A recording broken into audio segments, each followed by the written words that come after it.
Inspektoriati i lartë i drejtësisë parashtroi në Komisionin e Ligjeve kërkesat për buxhetin e vitit 2026. Për vitin 2026 kemi kërkuar paga dhe sigurime 266 milionë 700.000 lekë.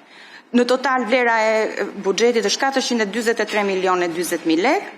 Paga dhe sigurime 266 700.000 lekë, shpenzime operative 36 milionë 500.000 lekë dhe shpenzime kapitale 139 milionë 820.000 lekë.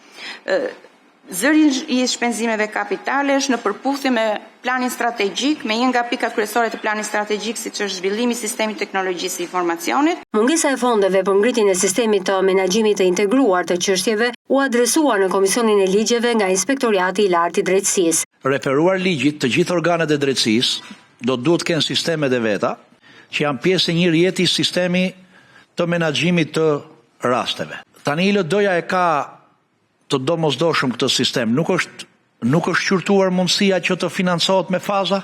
Kemi diskutuar gjatë në lidhje me këtë që ju sapo diskutuat, që është pjesë e icmicit apo duhet bërë veças etj. Në fakt ne kemi shumë kërkesa për sisteme, jo thjesht nga institucionet e drejtësisë, por nga gjithë institucionet e shtetit shqiptar. Ka një radhë prioritare, shumë sisteme lidhen me integrimin, me kërkesa të kapitujve të veçantë etj.